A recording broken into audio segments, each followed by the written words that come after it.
I liked that part. It was exciting. I almost started to believe it myself. It was a bit like being a younger, gayer James Bond. But each time afterwards, I would always think, how the hell did I get away with that? Hey guys, what's happening and welcome back to our channel.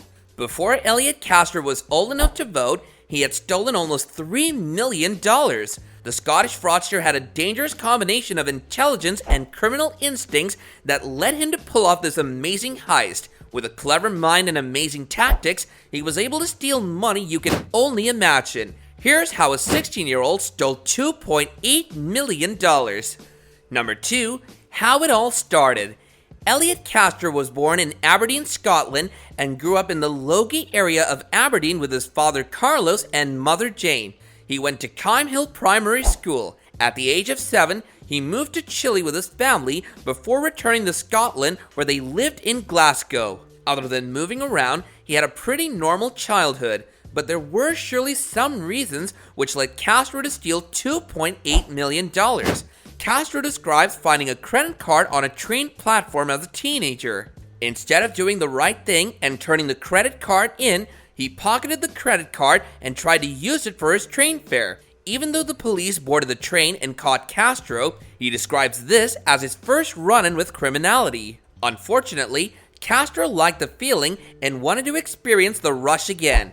When Castro turned 16, he dropped out of school and began looking for a job. He was hired as a call center employee for a major British mobile phone network. Not only was his job predicted on a lie, Castro told the company he was 18 years old to get a job. He also used this position to steal people's personal information. His main heist involved using the client's information to order a new bank card to his address, where he would use them until the client finally caught on and canceled the card. He was clever and morally blinded by power and greed. Elliot Castro has sent it from haircuts and CDs to designer watches worth 12,000 euros and first-class flights. He claims he visited every country in Europe using money from the people he swindled. He was living the high life at that point. Castro would spend $15,000 at a club in a single night. He was drinking heavily and also using drugs. He earned the money easily and spent it just as quickly. I had always been drawn to scenes that spoke of luxury and lavishness, he explains. I longed to be the businessman making offers that couldn't be refused and sending subordinates to rodeo drive on my account. During this time, Castro was briefly jailed in Canada, but he stole the credit card information of the Canadian Immigration Department to escape the country. He even pretended to be a secret agent to commandeer a car while escaping cops in Toronto, Canada. Castro said he liked that part. He also used to think how he even got away with that. Castro describes his time in a Canadian prison as one of the worst of his life. I spent the whole first week crying, he says. People were being stabbed regularly. He then took a flight back to Glasgow and started to reconsider his life, but no amount of introspection could save him. A group of international law enforcement agencies had been working for years to build a case against him, and when he was 22 years old, they finally took their opportunity to apprehend him. He was arrested and sentenced to 2 years in an English prison. Though Castro had several aliases, his lies to his friends and family began to add up, and eventually, the authorities connected the dots. It turned out that he had been arrested in 1998 in London, but he skipped his court date and evaded his warrant using fake identities. 6.5 years later, the authorities caught up with him. As his purchases became more flashy, Castro began to draw more attention to himself. He bought a BMW 7 Series for more than $50,000, even though he didn't know how to drive and didn't even know how to draw a valid driver's license. He says that it was just a show-off to people that he knew. At the BMW dealership, a man approached Castro and told him that he was under arrest.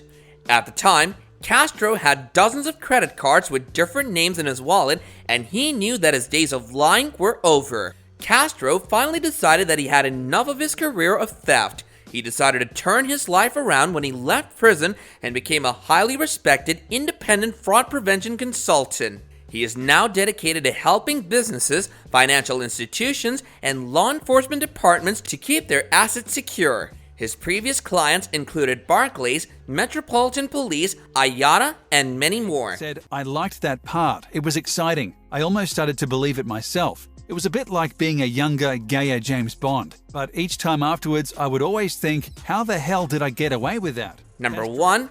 Fake, fraud, and scammers. The guy himself admitted he was into frauds for almost 5 years. He made thousands of transactions over the time he was doing this. The thing that enabled him to do what he did at such a young age was not caring about the consequences. Like most teenagers, he thought he knew everything.